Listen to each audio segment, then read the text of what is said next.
A Werewolf Shifter Romance. Written by Amelia Hart. Chapter 1. Blood on Snow. The frozen lake stretched before Isadora Halvard, its surface a sheet of ice that groaned under winter's grip. At 24, she had learned to read these sounds, the warnings nature whispered to those willing to listen. 3 years of solitude in the frozen peaks had taught her what the pack never could. Survival demanded attention to details others dismissed. Her breath clouded the air as she knelt beside the fishing hole she'd carved through the ice that morning. The wind had been gentle then, barely stirring the hood of her worn cloak. Now, hours later, the sky had darkened to bruised purple. Storm clouds gathered above the mountains with ominous intent. Isadora pulled her line from the water. 2 trout hung from the hook, enough for several days if she rationed carefully. Her stomach clenched at the thought of stretching meals again. But hunger was familiar. Hunger was manageable. The alternative, returning to civilization, and the whispers that followed broken omegas, was not. Time to go, she muttered, gathering her tools. The words felt strange on her tongue. 3 years of speaking only to herself had made conversation an oddity, even internal ones. The first snowflakes began falling as she secured the fish to her belt.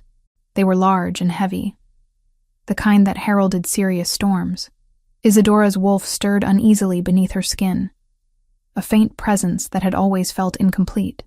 Even now, after years of isolation, her wolf remained barely a whisper when it should have been a roar. She remembered the ritual.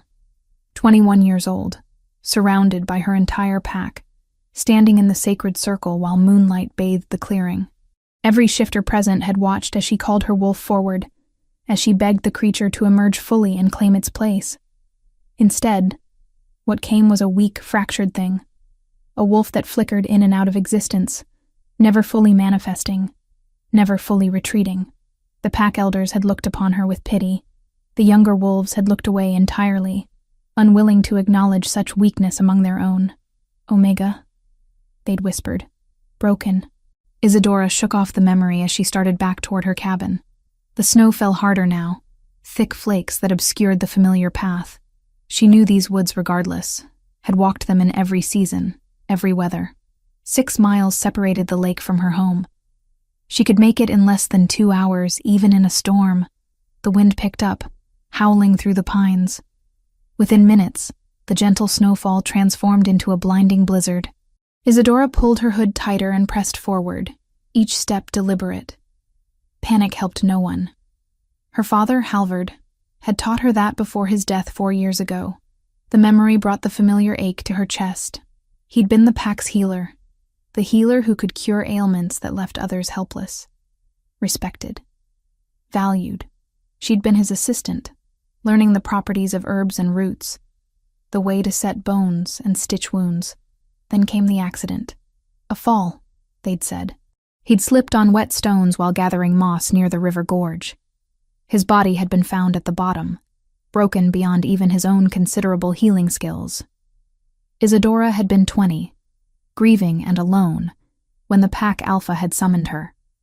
Alpha Fenrir of the Ironwood territory had requested a bride, a political alliance to secure trade routes and hunting grounds. The Alpha had chosen Isadora, perhaps because she was already broken, already a disappointment. What did it matter where such a wolf was sent? Her sister Ingrid had begged her not to run. You'll die out there alone, she'd pleaded, gripping Isadora's hands the night before the wedding. Please, just do this. Just survive. But Isadora had seen the way Fenrir looked at her during the betrothal feast. Hunger and disdain mingled in his expression, the look of a man who'd been offered damaged goods, but would take them anyway. She'd fled into these mountains that same night, choosing uncertain death over certain misery. Ingrid believed her dead now. The thought twisted through Isadora's chest every time she allowed herself to remember. Her sister was 26, probably married herself by now, probably ashamed of the coward sibling who'd abandoned her to face the pack's judgment alone. A sound cut through the storm, pulling Isadora from her spiraling thoughts. Not the wind. Something else. Something alive and in pain. She stopped, turning slowly, eyes straining against the white wall of snow. There, barely visible through the blizzard, a dark shape moved. Large, four-legged. A wolf, but massive, far larger than any natural animal. A shifter, then. The wolf stumbled, legs buckling.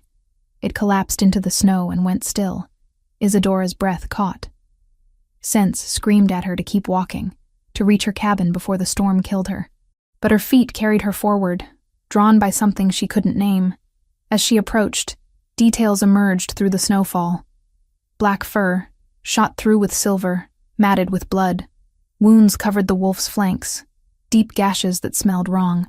Wolfsbane. And something else, metallic and poisonous. Silver. She knelt beside the massive creature, breath visible in rapid puffs. This close, its sheer size was overwhelming. Easily twice the mass of any shifter she'd known. An alpha, certainly. A powerful one. Who did this to you? She whispered, knowing the unconscious wolf couldn't answer. Her hand moved of its own accord, reaching toward the matted fur. The moment her fingers made contact, electricity shot through her body. Not painful, but shocking in its intensity. Power surged up her arm, through her chest, igniting something deep within. Her wolf, that weak and fractured presence, suddenly howled to life. For the first time in 3 years, Isadora felt whole. The sensation vanished the instant she pulled her hand away, leaving her gasping and confused.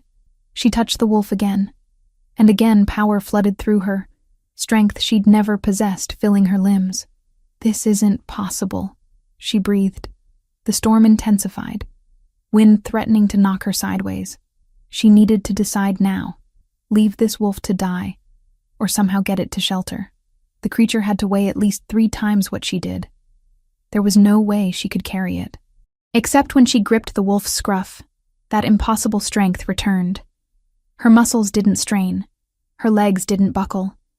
She maneuvered the massive body onto her shoulders in a movement that should have been laughable, and instead felt natural. Isadora stood, the wolf's weight pressing down on her, and began walking. 6 miles. She had 6 miles to cover in a blizzard while carrying a dying alpha. Her mind screamed that she'd fail, that she'd collapse halfway and freeze to death beside this stranger. But her body disagreed. Each step came easier than the last, as if the contact with the wolf's fur channeled strength directly into her bones. Her wolf sang within her, more present than it had been since the failed ritual. Whatever this creature was, whatever power it possessed, it called to something fundamental in Isadora's nature. The journey blurred into white and cold and relentless forward motion. Her world narrowed to the next step, then the next, then the next. Time lost meaning. Distance lost meaning. Only the warmth of the wolf's body against her shoulders remained real, an anchor in the chaos. When her cabin finally emerged from the blizzard, Isadora nearly wept with relief. She shouldered through the door, dragging the wolf inside, and collapsed beside it on the floor. Her body shook from exertion and cold, but she'd done it. 6 miles through a killer storm, carrying a creature that should have been impossible to move. She forced herself upright, stripped off her soaked cloak, and turned to properly examine her unexpected guest. In the dim light from her banked fire, the wolf looked even larger. Blood stained her floor where it lay. Those wounds needed immediate attention, or this creature would die regardless of her rescue. Isadora grabbed her supplies, the herbs and tools her father had taught her to use. Her hands moved with familiar precision, cleaning wounds, packing them with poultices that would draw out poison. The wolfsbane was bad enough, but the silver mixed with it created a compound that would kill even the strongest alpha. "Who were you running from?" she asked the unconscious wolf, her voice barely audible. "And why do I feel like my life just changed forever?" The wolf's breathing was shallow, but steady. It would live, at least through the night. Whether it would thank her for the rescue or curse her for interfering remained to be seen. Outside, the blizzard howled its fury against the cabin walls, sealing them both inside. Isadora added wood to the fire and settled onto the floor beside the massive creature. Her body still thrummed with residual energy from the contact, her wolf more alert than it had been in years. Tomorrow she would have questions. Tomorrow she would demand answers. But tonight, as the storm raged and the strange wolf's chest rose and fell beneath its silver-streaked fur, Isadora allowed herself one small truth. She was no longer alone. And somehow, terrifyingly, that changed everything. Chapter 2. Fever and Firelight. The wolf did not wake on the first day. Isadora changed the poultices 3 times, her hands moving with the precision her father had drilled into her during years of training. Each time she peeled away the herb-soaked cloth, she expected to find the wounds unchanged or worsening. Instead, they looked better. Not healed, but closing faster than any injury should, especially ones contaminated with wolfsbane and silver. "That shouldn't be possible," she murmured, pressing fresh yarrow and comfrey against the deepest gash along the wolf's ribs. The mixture should have drawn out poison, yes, but the rate of healing defied natural law. She'd seen strong alphas recover from similar wounds. It took weeks, not hours. The wolf's chest rose and fell in steady rhythm, each breath deep and even despite the trauma its body had endured. Isadora sat back on her heels, studying the creature in the firelight. Its fur was remarkable up close, black as a moonless night, but threaded through with silver that seemed to shimmer when the flames danced. She'd never seen coloring quite like it. Her own wolf stirred beneath her skin, pressing forward with an insistence that felt foreign. For 3 years, that presence had been barely a whisper, a ghost of what it should have been. Now it paced restlessly, focused entirely on the massive creature occupying most of her cabin floor. "What are you trying to tell me?"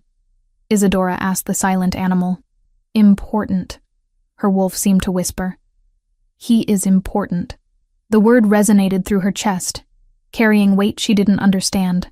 Important how? Important to whom? She was a rejected Omega living in isolation. Nothing and no one was important to her survival except herself. Yet she couldn't deny the pull she felt toward this stranger. When she'd carried him through the blizzard, touching his fur had filled her with strength she'd never possessed. Even now, sitting beside him, she felt more whole than she had in years, as if some missing piece had finally clicked into place. The storm continued through the night and into the second day. Snow piled against the cabin walls, sealing the door shut. Isadora didn't mind. She had supplies enough for several weeks, and the forced isolation meant no unexpected visitors. Not that she received visitors anymore, but old habits of caution died hard. She spent the second day preparing more poultices and checking the wolf's wounds repeatedly. The improvement continued to astound her. By evening, several of the smaller cuts had closed completely, leaving only faint pink lines beneath the fur. The larger wounds still seeped, but even they showed remarkable progress. "Who are you?" she asked the unconscious wolf as she settled beside it for the night. The cabin was small, barely large enough for her narrow bed, a table, and the fireplace. With the massive wolf stretched across the floor, space was even more limited. She'd dragged her blankets down to sleep near the fire, telling herself it was practical. The wolf needed warmth to heal. It had nothing to do with the strange comfort she felt in its presence. She laid a hand on the wolf's shoulder, fingers sinking into thick fur. That same electric sensation sparked through her palm, traveling up her arm and into her chest, where her own wolf responded with something that felt almost like contentment. Isadora closed her eyes, letting the feeling wash over her. For the first time since her father's death, she didn't feel entirely alone. Sleep claimed her gradually, pulled under by exhaustion and the warmth of the fire.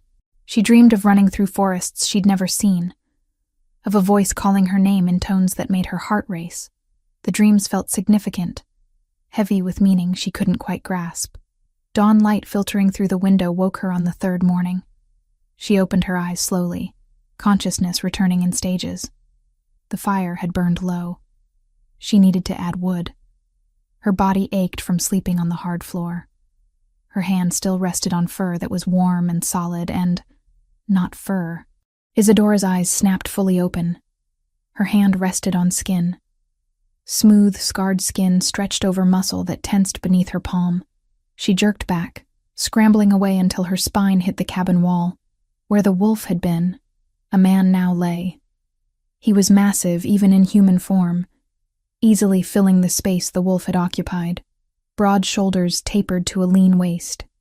Every inch of him built with the kind of strength that came from years of physical training. Scars crisscrossed his torso, old wounds that spoke of countless battles. His face, partially obscured by black hair that fell past his shoulders, was striking in its harsh beauty. A full beard covered his jaw, well kept despite his current state.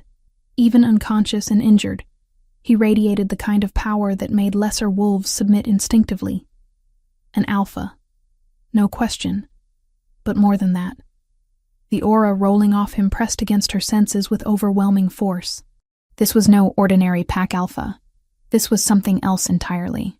Isadora forced herself to breathe steadily, to think past the shock. Shifters transformed when unconscious sometimes, usually when their bodies decided the other form would heal faster.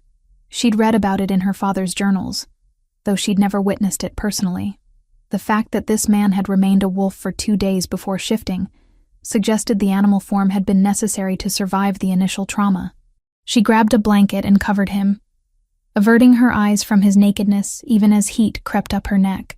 3 years of isolation hadn't completely erased her sense of propriety. Once he was covered, she moved closer, checking his wounds with clinical detachment. Or trying to. Her hands trembled slightly as she peeled back the blanket to examine the injuries that had looked so severe on the wolf. In human form, they appeared even more deadly. Deep gouges across his ribs had barely closed. Puncture wounds dotted his shoulders and back. The smell of wolfsbane still clung to his skin, mixed with that metallic tang of silver. Someone had wanted him dead. Someone had used weapons specifically designed to kill shifters. As she cleaned the wounds with fresh water, the man stirred. His breathing changed, becoming rapid and shallow. A low sound escaped his throat. Not quite a growl, but close. His head turned restlessly, dark hair falling away from his face. "No," he muttered, the word rough and barely intelligible. Won't let." Isadora froze, her cloth hovering above his chest. He was delirious, caught in fever dreams. She should stay quiet, let him work through it. But curiosity and concern warred within her. "You're safe," she said softly, the first word she'd spoken to him as a man. "Rest." His eyes snapped open, and Isadora's breath caught. They were amber, bright as the heart of a flame, and filled with a wild intensity that pinned her in place. For a moment, those eyes focused on her with perfect clarity. His lips moved, forming a word that seemed dragged from somewhere deep. "Mate." Then his eyes rolled back, and unconsciousness claimed him again. Isadora sat motionless, her heart pounding so hard she could hear blood rushing in her ears. Mate. He'd called her mate. The word resonated through her wolf, who surged forward with sudden, fierce recognition. But that was impossible. She'd never met this man before. Mate bonds didn't work that way. They required time, proximity, mutual recognition. Unless they didn't. Unless the stories she'd heard as a child were true. The ones about fated mates who recognized each other instantly, whose souls called to each other across distance and circumstance. She'd always thought those were fantasies, tales told to make young wolves dream of romance, instead of facing the reality of political matches and pack alliances. "You're delirious," she told the unconscious man firmly, as if he could hear her. "You don't know what you're saying." But her wolf disagreed vehemently, pacing and pushing against her control with unusual strength. "Mine," it seemed to say. "Ours. Protect." Over the next hours, the man's fever worsened. He thrashed weakly, muttering words that made no sense strung together, but painted a picture of betrayal and desperation. He spoke of poison and counsels, of enemies wearing friendly faces. The name Bjorn came up repeatedly, sometimes as a curse, sometimes as a plea. "Bjorn," he gasped during one particularly violent spell. "Get back. Tell them. Traitor in the—" His body convulsed, and Isadora held him down, using the blanket to keep him from injuring himself further. She pressed cool cloths to his forehead, forced water between his lips when she could, and prayed to God she'd stopped believing in years ago that he would survive. As the 3rd day bled into the 4th, the fever finally broke. The man's thrashing subsided, his breathing evening out into true sleep rather than unconscious delirium. Isadora sagged with relief, exhaustion pulling at her bones. She'd barely slept since finding him, too afraid that if she looked away for even a moment, death would claim him. The storm outside had finally quieted, Through the window, she could see pale sunlight struggling through heavy clouds. They were still snowed in, but the worst had passed. She should feel relieved. Instead, she felt trapped in a different way. Trapped by the presence of this stranger who called her mate, who carried wounds that spoke of deadly enemies, who radiated power that made her wolf sing. "Who are you?" she whispered to the sleeping man. "And what have I brought into my home?" He didn't answer, but she hadn't expected him to. Tomorrow he might wake fully. Tomorrow she would demand answers. But tonight, as the fire crackled and the stranger's chest rose and fell with steady breath, Isadora allowed herself to wonder if perhaps she'd saved him for a reason. If perhaps, against all logic and self-preservation, he truly was exactly what he'd called her. His mate. Chapter 3. Truths and Transformations. Oryx woke to firelight dancing across rough wooden beams, and the scent of herbs he recognized from battlefield healers. His body ached with a bone-deep weariness that spoke of serious injury narrowly survived. For a moment, he simply breathed, taking inventory of wounds that should have killed him, but somehow hadn't. The cabin was small, barely large enough for basic necessities. A woman sat near the fire, her back to him, stirring something in a pot that smelled of venison and root vegetables. Chestnut hair fell in waves past her shoulders, catching copper highlights in the flames. She was slight, her shoulders narrow beneath a worn wool dress, but something about her presence filled the space. "You're awake," she said without turning, her voice quiet but steady. Oryx tried to sit up and immediately regretted it. Pain lanced through his ribs, and he fell back with a grunt that came out more growl than human sound. "Don't move yet." She turned then, and Oryx found himself staring into gray-blue eyes that held wariness and something else he couldn't quite name. "Your wounds are barely closed. You'll tear them open." He forced himself to remain still, though every instinct screamed at him to assess his surroundings, to prepare for threats. "How long?" 4 days since I found you. 3 since you shifted." She ladled stew into a wooden bowl and approached cautiously, the way one might approach a potentially dangerous animal. "Can you sit enough to eat?" Oryx managed to prop himself against the wall, accepting the bowl with hands that trembled slightly. The weakness infuriated him, but he forced it down. Weakness invited attack, and he couldn't afford that now, not when enemies still hunted him. As he ate, she kept her distance, watching him with those careful eyes.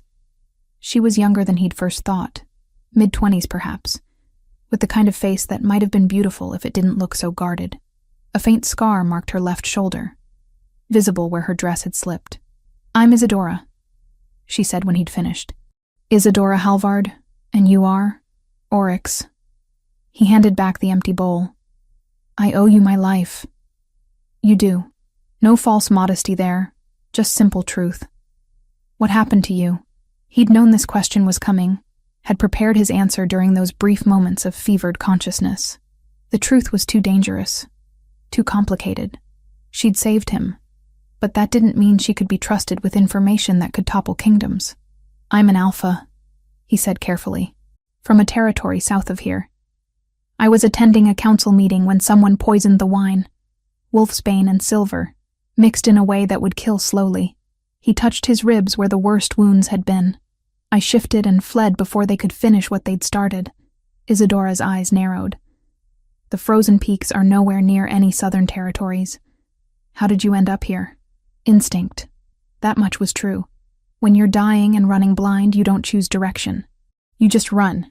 She studied him for a long moment, and Oryx had the uncomfortable feeling she could see through his careful omissions. But she didn't press, merely moved to check his wounds with hands that were surprisingly gentle despite their roughness. "These are healing faster than they should," she said, peeling back the bandage on his ribs. "Even for an alpha. I've treated serious injuries before. This should have taken weeks." Oryx looked at the injury himself and had to agree. Where there should have been raw flesh and oozing poison, he saw pink scars that looked days old rather than hours. Something about this place, about her, had accelerated his healing in ways that defied natural law. "Perhaps your herbs are better than most," he offered. "My herbs are the same ones every healer uses. She replaced the bandage with quick, efficient movements.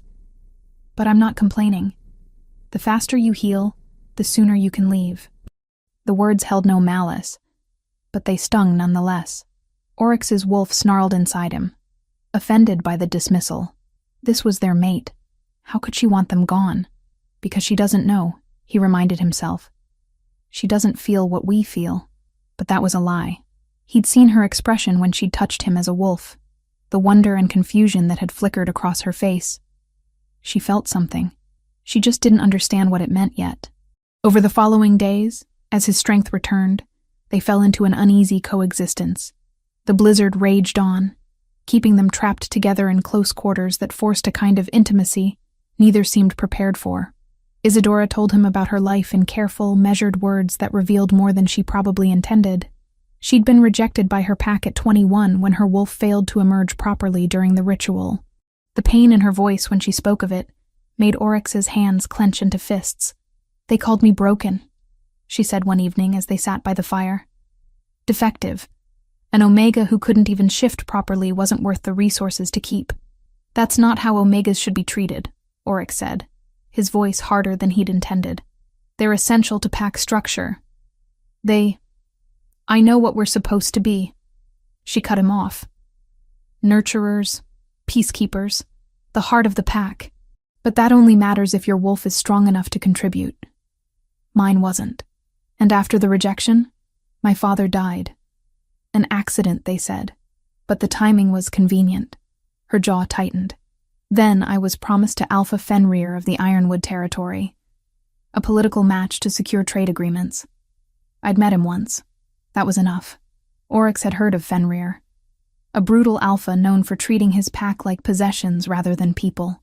The thought of this woman bound to such a male made his wolf rage. "You ran," he said, "the night before the wedding. Left everything behind."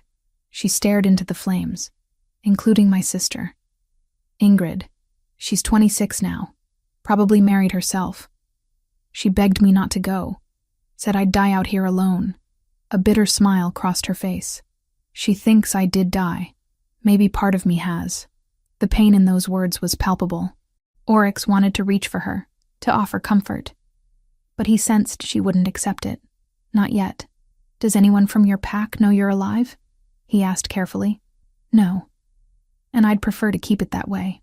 She met his eyes. "You know anything about the Halvard pack? Being an alpha from the south, you must hear news." Oryx's throat tightened. He knew far more than he could say, but revealing that knowledge would expose his identity, and he wasn't ready for that conversation. "Pack politics reach even into the frozen peaks," he said instead. "I've heard the name, but nothing specific about recent events." It wasn't quite a lie, more an omission. The distinction felt flimsy. On the 7th day, Oryx made a proposal that changed everything. "Let me help you," he said, as they broke their fast on dried fish and hard bread. "Your wolf isn't broken. It's suppressed. Trauma can do that, especially if the trauma happens during a vulnerable moment like the ritual." Isadora set down her cup.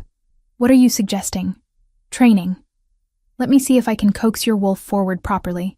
At her skeptical look, he continued, "What do you have to lose? If it doesn't work, you're no worse off than you are now." She considered this for a long moment. "And if it does work? If my wolf emerges fully, then you reclaim a part of yourself that was stolen." That evening, they went outside for the first time since the blizzard had begun. The storm had finally eased to gentle snowfall, and the world lay blanketed in pristine white. Oryx led her away from the cabin to a small clearing where the snow was less deep. "Close your eyes," he instructed. "Stop thinking about what happened during the ritual. Stop thinking about what they said you were. Just feel." Isadora obeyed, her breath visible in the cold air. Oryx moved behind her, close enough that his warmth touched her back, but not quite making contact. He could sense her wolf now, a frightened creature huddled deep within, convinced it wasn't strong enough to exist. "Call to her," he murmured near her ear, "not with desperation or fear, with certainty. She's yours. She's always been yours." For long minutes, nothing happened. Then Isadora's body tensed, a gasp escaping her lips. Power rippled across her skin, visible as a shimmer in the air. Her form began to blur, bones shifting, muscles reforming. The transformation was messy at first. Painful, but it completed. Where Isadora had stood, a wolf now crouched. Smaller than Oryx's wolf form, but perfectly proportioned. With fur the same chestnut color as her hair and those striking gray-blue eyes. She looked at him, and in those eyes he saw wonder mixed with disbelief. He shifted then, letting his own wolf emerge. In this form, the mate bond sang even stronger. Undeniable and overwhelming. He approached slowly, touching his nose to hers in the traditional greeting between wolves who recognized each other as pack. "Mine," his wolf said. "Ours. Protect." After several minutes, Isadora shifted back, the transformation smoother this time. She stood naked in the snow, steam rising from her skin, and looked at her hands as if seeing them for the first time. "I did it," she whispered. "I actually did it." Oryx shifted as well, grabbing her cloak from where it had fallen and draping it around her shoulders before she could feel the cold. "You were never broken. Just buried." She looked up at him then, and the walls she'd kept so carefully maintained cracked just slightly. "How did you know?" "Because I've seen it before. Wolves don't fail. People do." He kept his hands on her shoulders, unable to make himself step away. "You're stronger than they gave you credit for." Something shifted in the air between them. Awareness sparked, sharp and electric. Isadora's pupils dilated, her breath catching. The mate bond pulled at them both, demanding acknowledgement, demanding acceptance. "Oryx," she said. But whatever she'd meant to say died, as he lowered his head and captured her mouth with his. The kiss ignited something primal and fierce. Isadora responded with a hunger that matched his own, her hands fisting in his hair as she pulled him closer. They barely made it back to the cabin, stumbling through the door in a tangle of limbs and discarded clothing. That night, as the fire burned low and their breathing finally slowed, Oryx held her against his chest and felt the mate bond strengthen between them. Not complete, not yet, but growing, becoming real. Isadora traced patterns on his scarred skin, her touch gentle despite the intensity they'd just shared. "This doesn't change anything," she said quietly. "When the snow melts, you'll leave. I'll stay. That's how this works." But even as she said it, Oryx felt her wolf protest, felt the connection between them pull taut at the thought of separation. She felt it too. He could see it in the way her hand stilled on his chest, fingers splaying as if to hold him in place. "We'll see," was all he said, because the truth was too complicated, and his secrets were still his own. For now, this was enough. Tomorrow would bring its own challenges. But tonight, wrapped in each other, and the warmth of acknowledgement neither could quite voice, they had something resembling peace, even if they both knew it couldn't last. Chapter 4. The Weight of Crowns. The blizzard broke on the 12th morning. Isadora woke to silence so profound it felt unnatural after days of howling wind. Pale sunlight streamed through the window, illuminating dust motes that danced in the still air. Beside her, Oryx stirred, his arm tightening around her waist before consciousness fully returned. They'd spent 12 days trapped together, and in that time something fundamental had shifted. The walls Isadora had built around herself had crumbled under the weight of proximity and undeniable connection. Her wolf sang contentedly whenever Oryx was near, a stark contrast to the years of silence she'd endured. But as she studied his profile in the morning light, unease coiled in her stomach. She knew so little about him, really. An alpha from a southern territory who'd been poisoned and fled north. That was the extent of his story, and it felt incomplete in ways she couldn't articulate. "The storm's passed," Oryx said, opening his eyes. Those amber depths held something she couldn't quite read. Regret, perhaps. Or resignation. "Yes." Isadora sat up, pulling the blanket around herself. "You'll be leaving soon, then." He was silent for a long moment before sitting up as well. "We need to talk. Properly." The seriousness in his tone made her pulse quicken. "About what?" "About who I really am." He ran a hand through his dark hair, the gesture almost nervous. Isadora had never seen him nervous before. "I haven't been entirely truthful with you." Cold dread settled in her chest. What does that mean? Oryx stood, pulling on his clothes with deliberate movements. When he finally turned to face her, his expression was carefully neutral. I am an alpha, that part was true. But I'm not just any alpha from some southern territory. Then what are you? The words came out sharper than she'd intended, but fear made her defensive. I'm Oryx, Alpha King of the 7 territories. I govern all shifter packs from the southern reach to the frozen peaks. Every alpha you've ever known answers to me. The world tilted. Isadora gripped the edge of the bed, her mind struggling to process what he'd just said. Alpha King. Not just a pack alpha, but the supreme authority over all shifter kind. The ruler whose word was absolute law, whose power was legendary, whose very name inspired fear and respect in equal measure. You lied to me, she whispered. I omitted, he corrected. Then grimaced. Which is a form of lying, yes. I'm sorry. Sorry? She stood, anger flooding through her veins and giving her strength. I saved your life. I nursed you back to health. I shared my body with you, and you couldn't even tell me the truth about who you were? Would you have believed me if I'd told you immediately? He challenged. Would you have trusted that the Alpha King himself had collapsed at your doorstep? Or would you have thought me mad? I deserved the truth, her wolf growled inside her, torn between fury at the deception and joy at discovering their mate was even more powerful than they'd sensed. You let me pour out my story while keeping yours hidden. You asked about my pack, about my sister, all while knowing things you refused to share. You're right. Oryx took a step toward her, then stopped when she backed away. You deserved honesty. But my position means my enemies are countless and ruthless. Trust doesn't come easily when every day someone plots your downfall. I'm not your enemy, Isadora said, hating how her voice cracked. No, you're not. His expression softened. You're my mate, and that makes you the most valuable target anyone could use against me. The word mate hung between them, finally spoken aloud rather than implied. Isadora wrapped her arms around herself, feeling suddenly exposed in ways that had nothing to do with her state of undress. Tell me everything, she demanded. The real story. All of it. So he did. Oryx explained how he'd been poisoned during the Royal Council ceremony, not by external enemies, but by someone within his own court. Wolfsbane and silver mixed in a compound designed to kill slowly, to force his wolf form permanently until the poison finished its work. Valdis, his trusted counselor, was the prime suspect, though Oryx had no proof yet. Bjorn, my beta, helped me escape, Oryx continued, pacing the small cabin. He got me to the northern border before having to return and investigate. I traveled 8 days as a wolf, half dead, and guided only by instinct. He looked at her then, his amber eyes intense. That instinct led me to you. The mate bond pulled me north even though I didn't understand what I was feeling. My wolf knew where it needed to go. Isadora sat heavily on the bed, processing this information. 8 days. You traveled 8 days while poisoned with something meant to kill you. The mate bond kept me alive, he said simply. Without it, I would have died in some forest days away from here.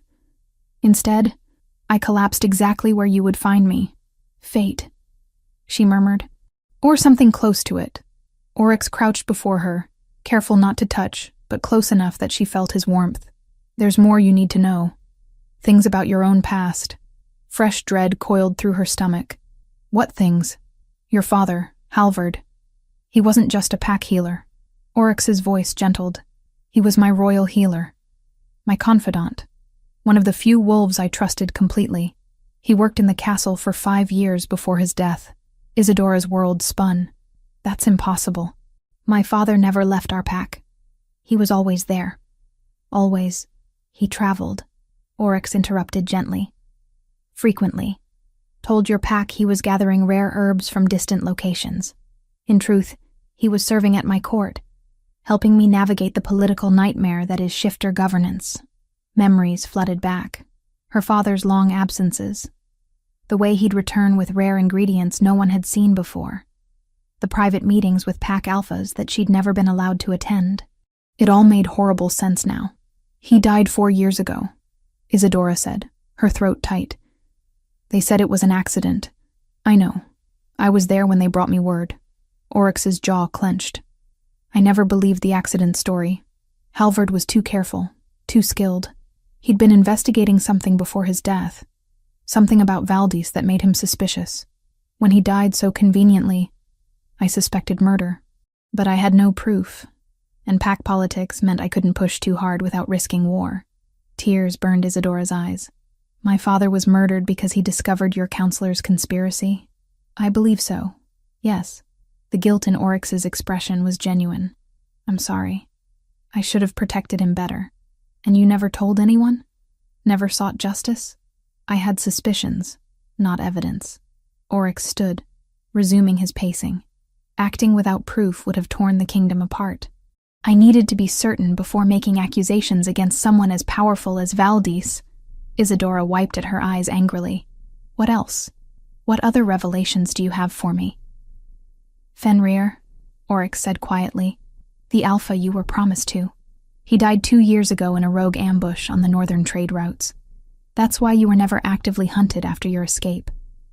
He was occupied with territorial wars until his death, and after that, your pack had no political reason to search for you. Relief and guilt warred within her. Relief that she'd never have to face that particular monster. Guilt that she felt relief at someone's death. And Ingrid? She asked, her sister's name catching in her throat. My sister who thinks I'm dead? She still lives in the Halvard pack, Oryx confirmed. I don't know much beyond that.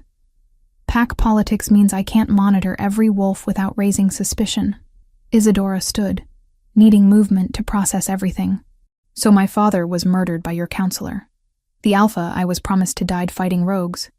And my sister grieves for me while I hide in these mountains. She laughed bitterly. What a mess. Isadora? No. She held up a hand. I need time to think. This is too much. I understand.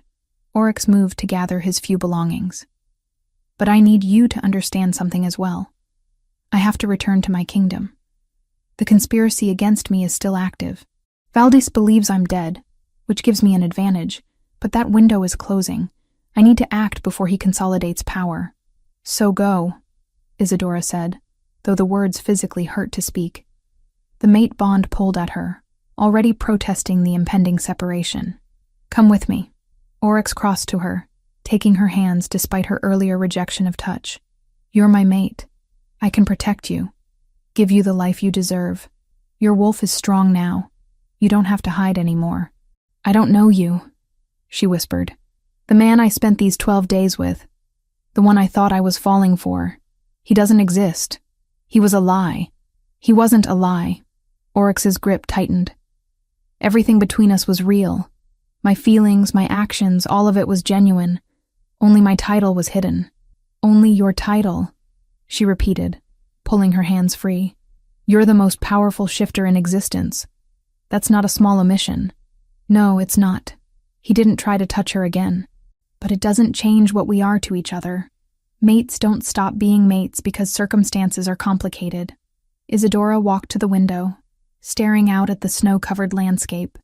I can't just leave everything and follow you into a world I know nothing about.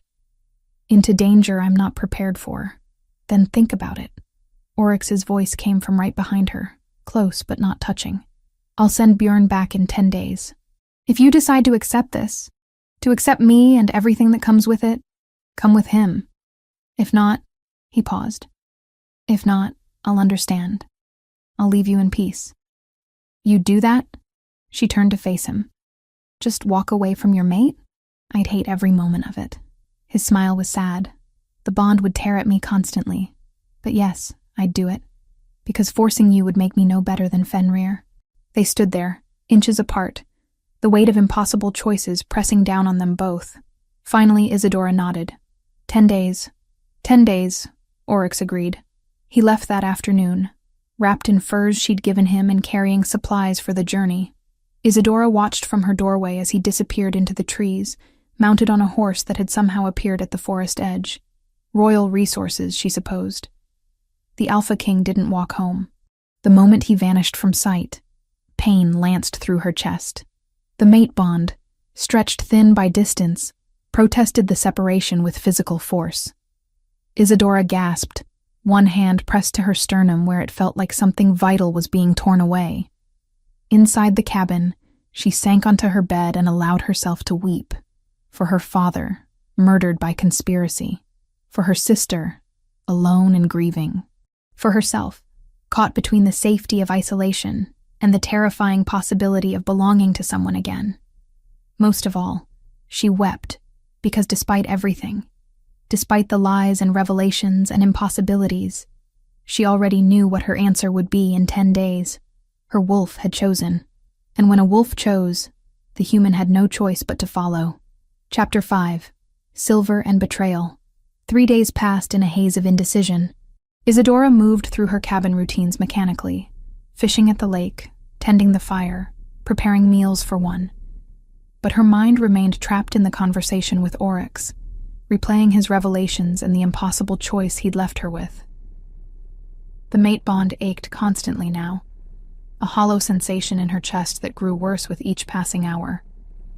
Her wolf paced restlessly, whining for the connection they'd so briefly tasted. 10 days suddenly felt like an eternity. She was mending a tear in her cloak when the first scent reached her. 4 wolves. Multiple, moving with purpose through the forest toward her cabin. Isadora's heart slammed against her ribs. She set aside the cloak carefully, forcing herself to think rather than panic. Oryx had enemies. She'd saved him, nursed him, been seen with him for 12 days. Of course those enemies would come looking. The knock on her door was perfunctory, barely a warning before the wood exploded inward. 6 men filled her small cabin, all radiating the dominant energy of seasoned warriors. Mercenaries, she realized. The kind of wolves who sold their loyalty to the highest bidder. Isadora Halvard, the leader said, his voice rough as gravel. He was massive, scarred, with cold eyes that assessed her as little more than merchandise. "You're coming with us." "I don't think so." Isadora's wolf surged forward, stronger than it had ever been. For the first time in her life, she didn't hesitate. She shifted. The transformation came smoothly, power flooding through her as bones restructured and fur erupted across her skin. She was smaller than these males, but what she lacked in size she made up for in speed and desperation. The first mercenary who reached for her lost 3 fingers to her teeth. The second took claws across his face that would scar even after healing. Isadora fought with everything she'd learned from years of survival, every lesson her father had ever taught about finding weak points and exploiting them. But 6 against 1 was mathematics even courage couldn't overcome. When hands grabbed her hind legs and yanked, she went down hard. Silver chains materialized from somewhere, wrapping around her throat and forcing her back to human form with agonizing efficiency. "Feisty little thing," the leader commented, pressing his boot against her spine to keep her pinned. Valdis said she was broken. "This one's got teeth." Silver burned where it touched her skin. Isadora gasped, her newly awakened wolf screaming in protest as the metal sapped her strength. They hauled her upright, securing chains around her wrists and ankles with brutal efficiency. "What do you want?" she managed through gritted teeth. "You, obviously." The leader grabbed her jaw, forcing her to meet his eyes. "The Alpha King's mate, worth more than gold to the right buyer." Ice flooded her veins. They knew.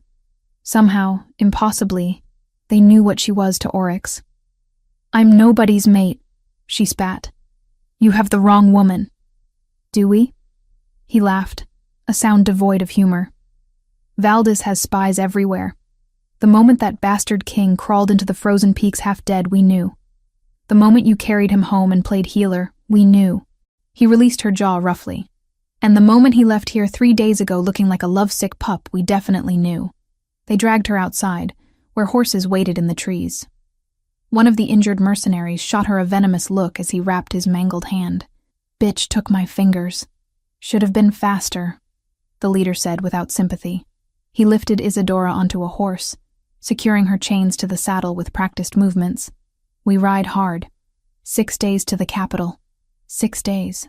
Isadora's mind raced. 6 days of travel meant Oryx was already there, or would be soon.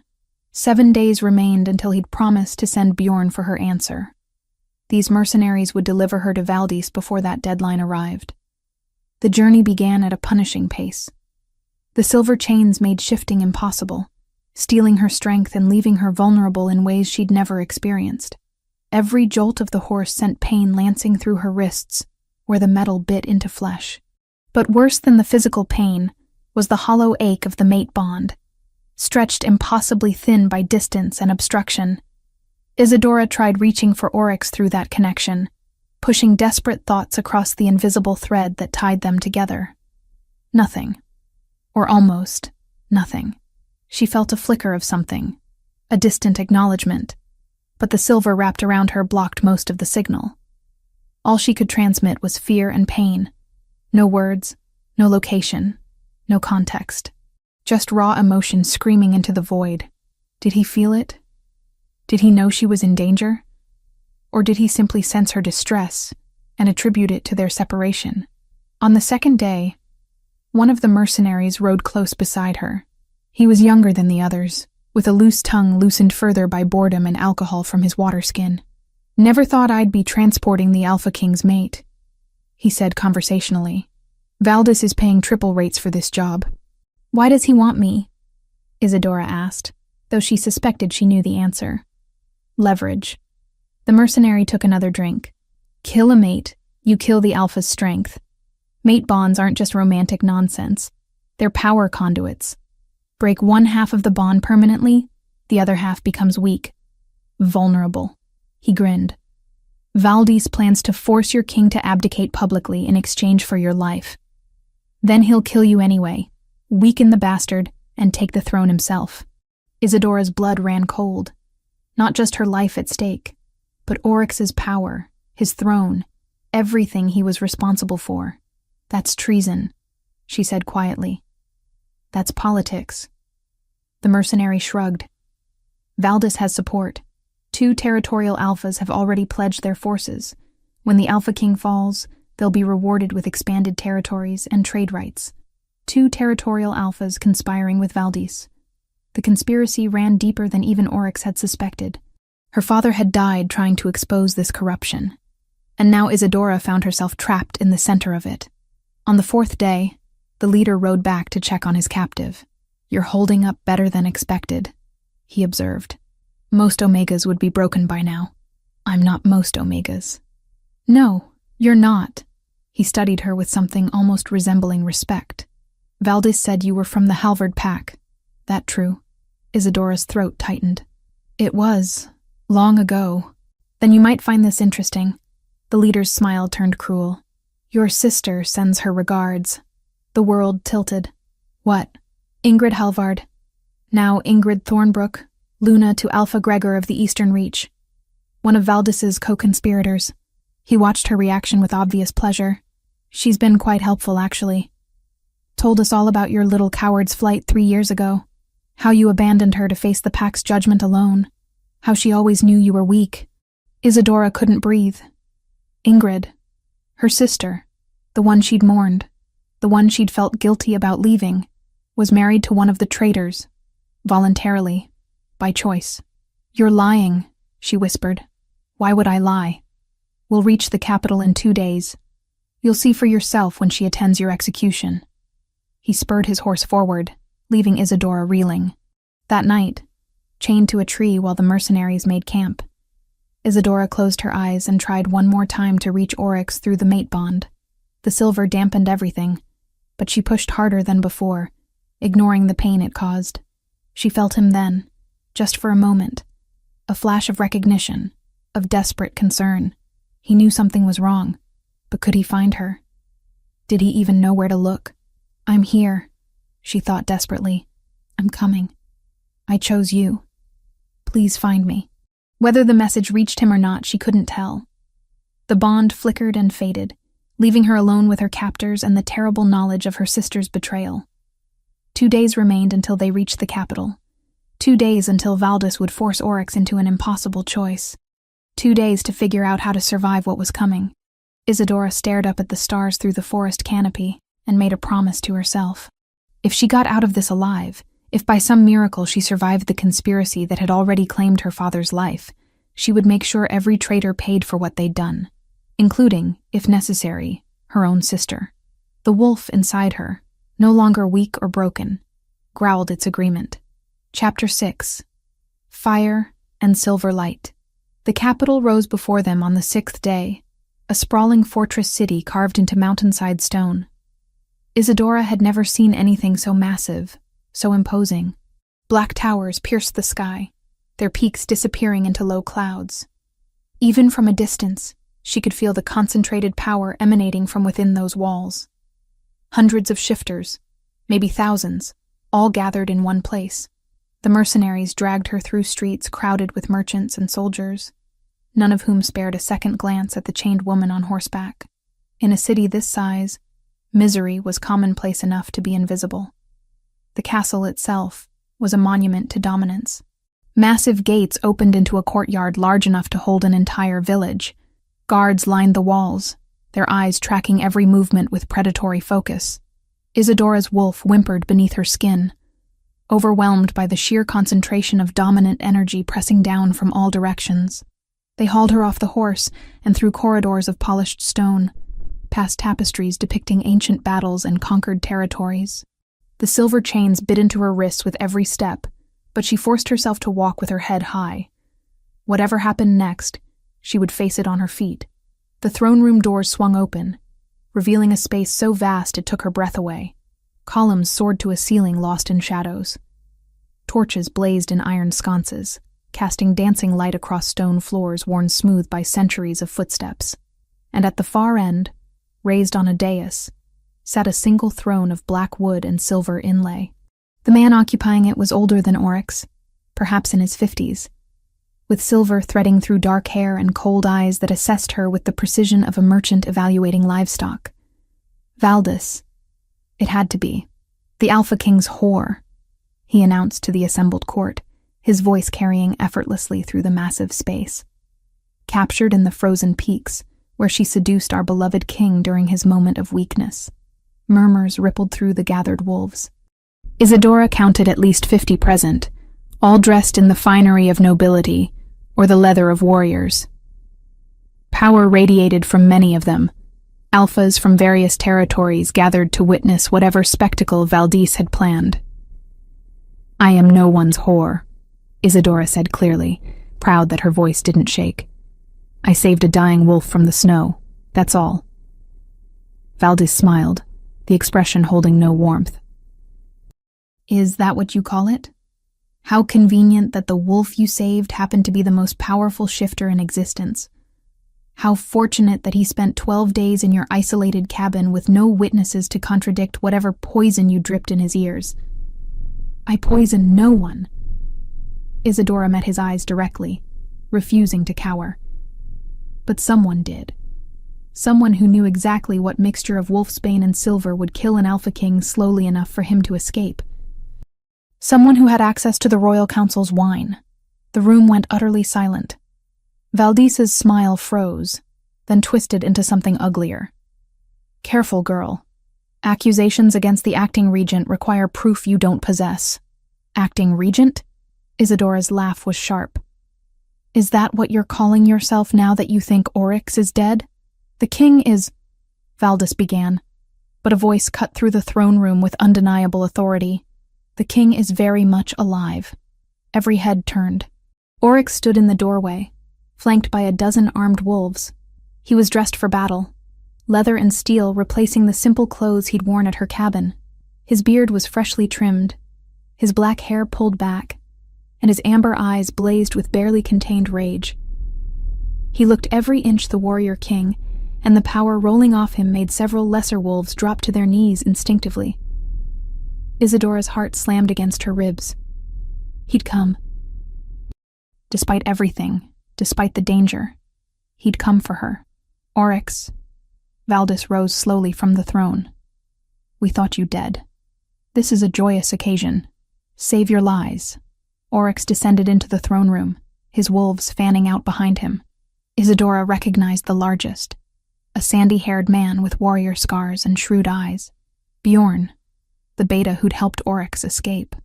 I know what you did. I know about the poison. I know about the conspiracy. You know nothing." Valdis's facade cracked, revealing desperation beneath. "You have no proof of anything. I have enough." Oryx's gaze found Isadora across the room, and something in his expression softened fractionally before hardening again. "Release her. Now." "I think not." Valdis snapped his fingers. More wolves emerged from side doors, armed and ready. "You see, my king, you've walked into a trap. You care for this broken Omega. You'd do anything to protect her. So here's my offer. Abdicate the throne publicly. Name me your successor, and I'll let her live." "No deal." Oryx's hand moved to the sword at his hip. "Let her go, or I'll take her by force." Valdis laughed. "You're outnumbered. My wolves are loyal. They'll cut you down before you reach the dais." "Your wolves?" Bjorn's voice carried clearly. "Look again, traitor." As if choreographed, half of Valdis's supposed supporters turned, weapons now aimed at their former allies rather than at Oryx. The throne room exploded into chaos. Steel rang against steel. Wolves shifted mid-leap, fur and fangs replacing human flesh in heartbeats. Isadora tried to move, but the silver chains held her in place, forcing her to watch helplessly as violence erupted around her. Oryx fought his way toward her, cutting through opponents with brutal efficiency. She'd seen him weak and fevered, vulnerable and honest. This was something else entirely. This was the Alpha King in his element, a warrior who'd earned his throne through strength and cunning. "The girl!" Valdis shrieked. "Kill the girl!" A wolf broke from the melee, charging straight for Isadora. She tried to shift, tried to defend herself, but the silver blocked everything. The wolf's jaws opened wide, going for her throat. Then Oryx was there, intercepting the attack, ripping the enemy wolf's throat out with savage precision. He shifted back to human, blood staining his hands and chest, and began working at Isadora's chains. "I've got you," he said, his voice rough. "I've got you. I should have sent Bjorn sooner. I felt your fear through the bond but couldn't pinpoint where. I'm sorry." "Behind you!" Isadora screamed. Oryx spun, but not fast enough. Valdis's blade caught him across the ribs, opening a deep gash that immediately began bleeding heavily. Oryx staggered, and Valdis pressed his advantage, driving the sword toward Isadora's chest. "If I can't have the throne, neither can you." Time seemed to slow. Isadora saw the blade coming, saw Oryx trying to intercept, but too injured to move fast enough, saw her own death reflected in polished steel. The sword plunged into her abdomen, punching through flesh and muscle with agonizing precision. Pain exploded through her body, white-hot and all-consuming. She gasped, tasting copper, feeling warmth spread across her skin as blood poured from the wound. But beneath the pain, something else stirred, deep within her core, where her father's blood ran through her veins. Power awakened, not the wolf, not the shifter strength she'd so recently reclaimed. Something older, something Halvard had given her with his dying breath. Silver light erupted from Isadora's hands, so bright it illuminated every corner of the throne room. The chains holding her shattered, melting away like ice before flame. The sword in her gut glowed white-hot, forcing Valdis to release it with a scream. Isadora wrapped her hands around the blade still embedded in her flesh and pulled. It came free in a spray of blood and light. The wound beneath, mortal and gaping, began to close. Flesh knit together at impossible speed, skin sealing over muscle, until nothing remained but smooth, unbroken skin, and a dress soaked in her own blood. "What is this?" Valdis stumbled backward, terror replacing triumph. "What are you?" "My father's daughter," Isadora said, and her voice carried power that made wolves cower. "Halvard knew you'd killed him. He knew, and before he died, he performed a ritual. He gave me his gift, amplified it, and hid it so deep I wouldn't discover it until I needed it most." She moved toward Valdis, light still streaming from her palms. Around the room the battle had paused, all eyes on the Omega who glowed like a fallen star. "You took my father," Isadora said. "You tried to take my mate. You've killed innocents and betrayed your king for nothing but power." Her hands rose, silver light intensifying. "No more. But before she could act, Oryx was there. His hand closed around Valdis's throat, lifting the traitor off his feet with contemptuous ease. "This death is mine," Oryx said quietly, and snapped Valdis's neck with a single brutal motion.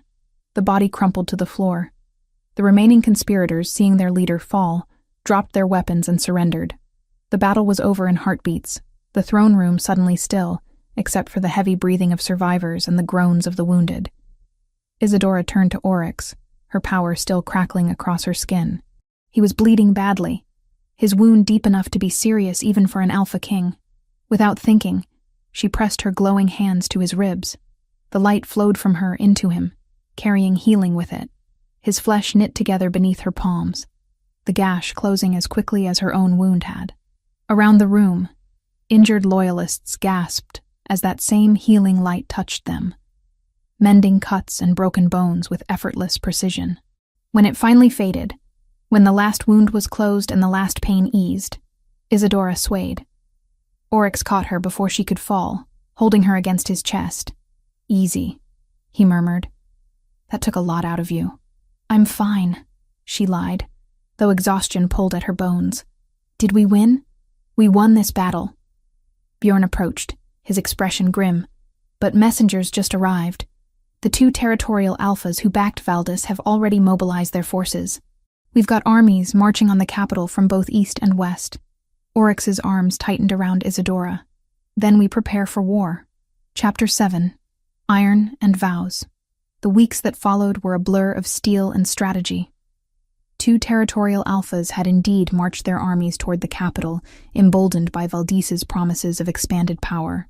Alpha Gregor of the Eastern Reach and Alpha Wulfric of the Western Plains commanded nearly 3,000 wolves between them, seasoned fighters who'd been promised lands and titles for their loyalty to a dead traitor. Isadora found her place in the chaos not as a warrior, but as something more vital. Her healing gift, dormant for 24 years before awakening in that desperate moment, proved invaluable. When skirmishes broke out along the borders, she rode with Bjorn's scouts, her hands glowing silver as she mended wounds that would have claimed lives. The soldiers looked at her with awe bordering on worship. The broken Omega who'd been rejected by her pack now held the power of life in her palms. She heard their whispers, felt their reverence, and understood for the first time what her father must have experienced. To heal was to hold someone's existence in your hands and choose to preserve it. The responsibility was staggering. "You're doing well," Oryx told her one evening as they reviewed battle plans in the war room. Maps covered the table, marked with positions and supply lines. "The troops trust you. That matters more than you realize." "I'm not a Luna yet," Isadora said quietly. "I'm just the Alpha King's mate. There's a difference." "Is there?" His amber eyes held hers. "You've saved more lives in 3 weeks than some Lunas do in lifetimes. You've earned their loyalty through action, not title." The mate bond between them had strengthened daily, a constant awareness of each other's presence that both comforted and distracted. They hadn't completed the claiming yet, both too occupied with survival to focus on ceremony, but Isadora felt it pulling at her, demanding acknowledgement, demanding completion. The decisive battle came on a gray morning when both enemy armies converged on the capital simultaneously. Oryx had anticipated the coordination, positioning his forces to create a pincer movement that would trap the attackers between loyal troops and the city walls. The fighting lasted 3 days. Isadora moved through the battlefield like a spirit of mercy, silver light streaming from her hands as she touched soldier after soldier. Gaping wounds closed, broken bones knit. Exhausted warriors found new strength. She pushed herself beyond reason, beyond safety, until Bjorn physically carried her from the field when she collapsed from exhaustion. By the 3rd sunset, both enemy alphas had been captured. Their forces, seeing their leaders in chains and facing an Alpha King who commanded loyalty through strength rather than coercion, surrendered. The war was over before it truly began. The public trials were held in the throne room, every territorial alpha summoned to witness justice. Isadora stood beside Oryx's throne, no longer chained and helpless, but present as his acknowledged mate. When the guards brought in Alpha Gregor, her breath caught. Behind him, also in chains, walked Ingrid, 3 years hadn't changed her sister much. Still beautiful, still carrying herself with that careful grace that had always made Isadora feel clumsy by comparison. But there was something hard in Ingrid's expression now, something bitter that hadn't been there before. Their eyes met across the throne room. Ingrid's widened in shock, clearly not expecting to see the sister she'd believed dead. Then her expression shuddered, going carefully blank. "Ingrid Thornbrook," Oryx announced, his voice carrying easily through the assembled crowd. "Luna to the traitor Alpha Gregor. You stand accused of conspiracy against the crown and providing intelligence to our enemies. How do you answer?" "Guilty." Ingrid's voice was steady. "I married Gregor of my own will. I supported his claim. I harbor no regrets." Murmurs rippled through the crowd. Isadora stepped forward, unable to remain silent. "Why?" The word came out hoarse. "You were my sister. You begged me not to leave. You said you'd be alone." "Alone?" Ingrid laughed, the sound sharp and cutting. "I was always alone, Isadora. Do you know what it was like growing up in your shadow? Poor, broken little Isadora, who couldn't shift properly. Father spent every spare moment trying to fix you, teaching you herbs and healing because you couldn't be a proper wolf. I was strong. I was everything our pack valued. But did I receive any of that attention? No. It was always you." The words hit like physical blows. Isadora had never known, never suspected. "When you ran," Ingrid continued, her chains clinking as she gestured, "I was blamed. Your failure became my shame. The pack said I should have stopped you, should have convinced you to accept your duty. They punished me for your cowardice. So you joined a conspiracy to murder the Alpha King?" Isadora's voice hardened. "You helped traitors because you were jealous?" "I joined powerful wolves who saw my worth." Ingrid's composure cracked. "Gregor offered me respect, position, the life I deserved. He promised that when Valdis took the throne, we would rule the Eastern Reach with complete autonomy. For the first time in my life, someone wanted me for who I was, not who I could never be. And now?" Isadora asked. "Was it worth it?" Ingrid's expression twisted with something ugly. "At least I didn't spend 3 years hiding in the mountains like a coward. No, you spent them plotting treason." Isadora's voice remained steady, despite the pain lancing through her chest. "I fled an abusive marriage. You chose betrayal. Those aren't equivalent." She turned to Oryx, aware that every eye in the room watched them. "I have no sister. The girl I knew died the day she chose ambition over loyalty. Do with her what you will. Isadora, please." Ingrid's voice broke, tears suddenly streaming down her face. "I'm still your sister. I'm sorry. I was angry.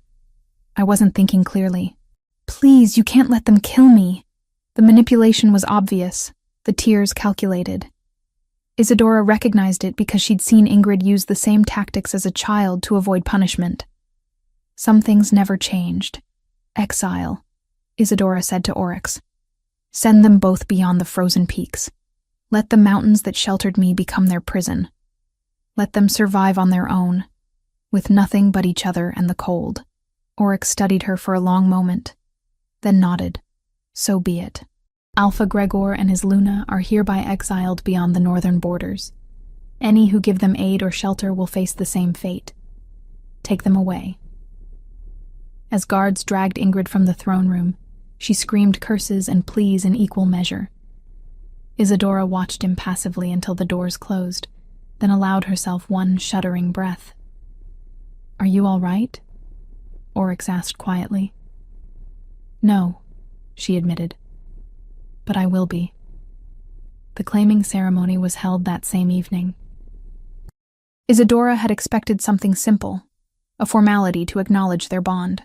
Instead, she found herself dressed in a gown of midnight blue that made her skin glow, her hair braided with silver thread, standing before every alpha in the 7 territories.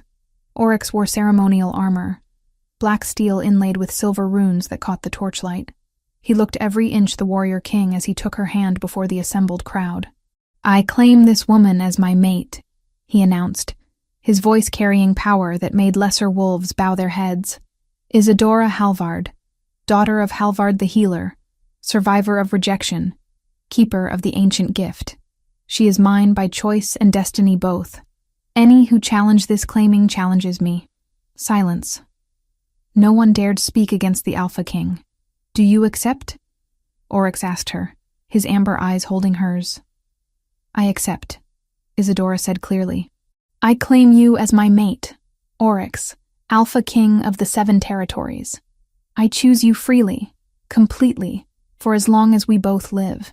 The mate bond flared between them, visible as golden light that wrapped around their joined hands. The crowd gasped, but Isadora barely heard them. All she felt was the connection solidifying, becoming unbreakable. That night, in chambers sealed against intrusion, Oryx completed the claiming. His teeth sank into the juncture of her neck and shoulder, the bite both pain and pleasure so intense, Isadora cried out. The mate bond snapped fully into place, tying them together in ways that transcended physical connection. Afterward, as they lay tangled together, Isadora traced the matching mark on Oryx's shoulder where she'd bitten him in return. No regrets? He asked softly. None, she said, and meant it.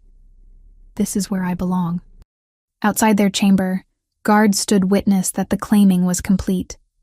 Inside, the Alpha King and his Luna began their life together, bound by choice and fate in equal measure. Chapter 8. Home in winter.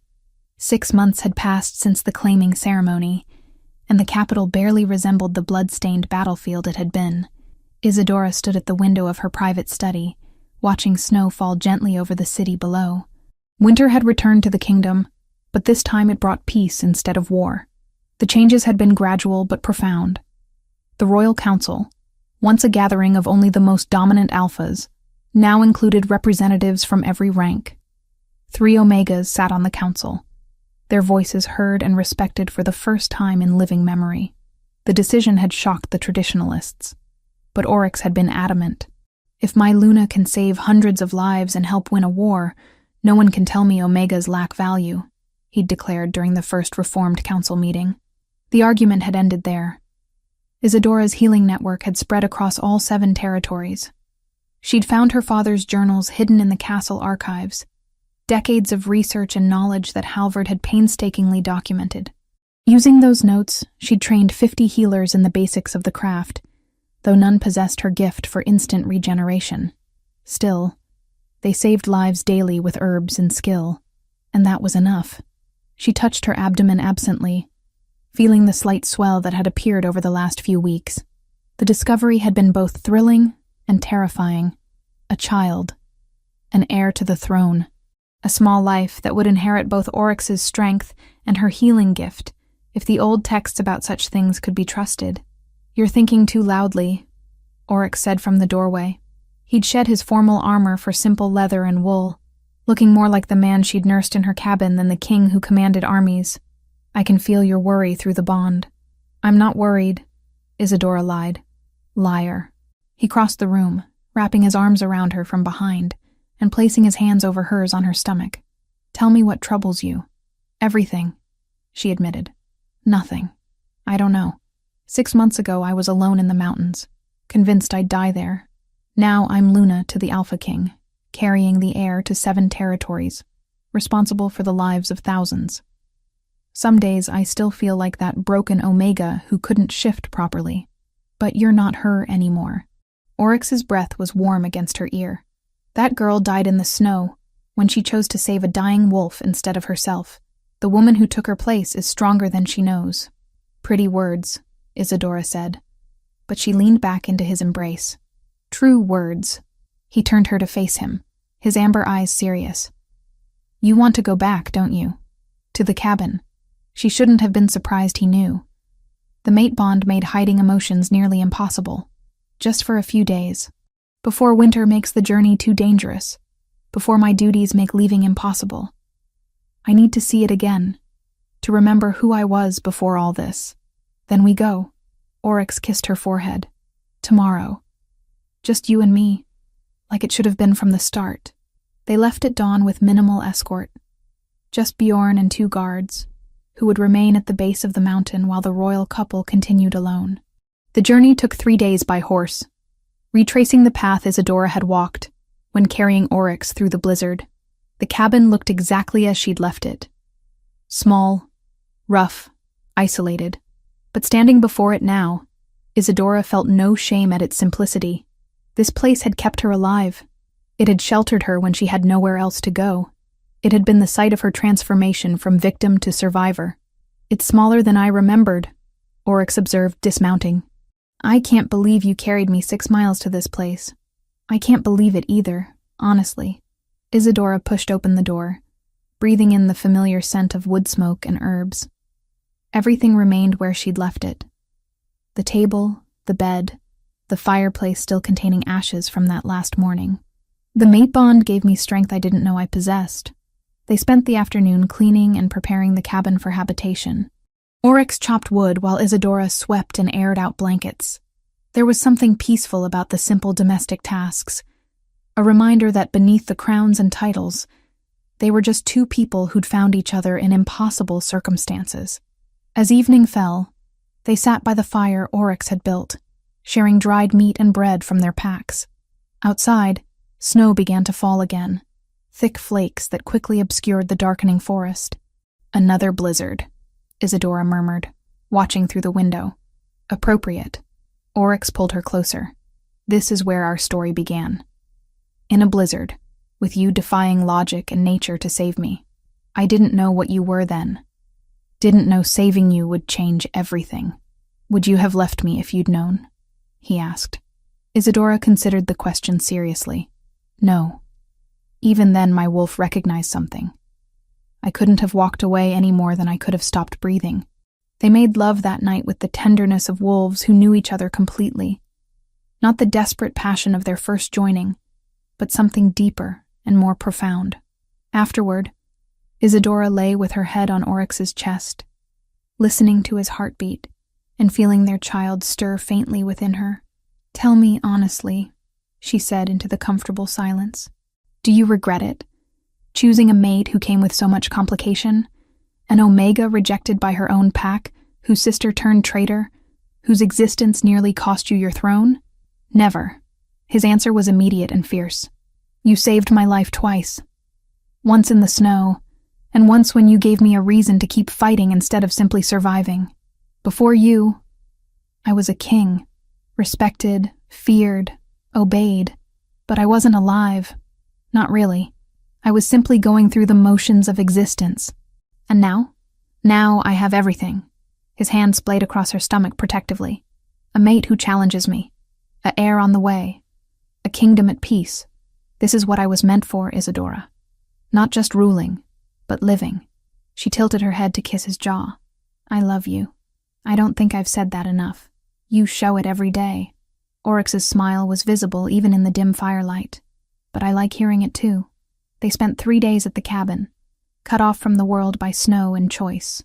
They hunted together in wolf form, their pelts contrasting beautifully against the white landscape.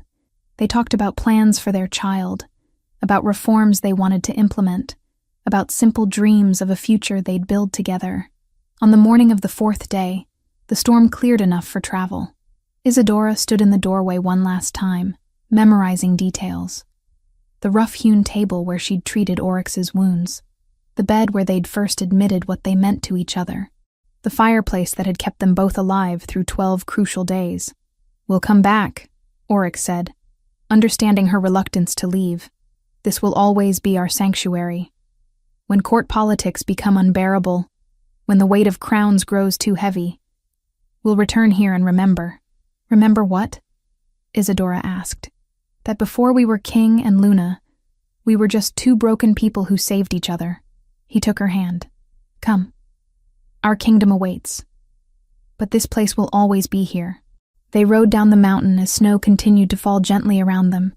Isadora looked back once, seeing the cabin disappear into the white, and felt no sadness. She was leaving. Yes, but not fleeing. She would return, and that made all the difference. The journey back to the capital took 4 days. When they arrived, the city greeted them with celebration.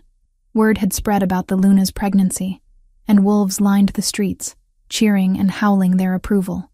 Isadora waved to them, feeling the weight of responsibility, but no longer fearing it. That night, standing on the balcony of their chambers, with Oryx's arms around her and their child growing within her, Isadora watched snow fall over the capital and thought about how far she'd come. From rejected Omega to Luna, from broken to whole, from alone to beloved. "What are you thinking?" Oryx asked. "That I'm not afraid anymore," Isadora said honestly. "Of winter, of the future, of who I am. For the first time in my life, I feel like I'm exactly where I belong. You are." His hands settled over her stomach where their child rested. "You're home." And he was right.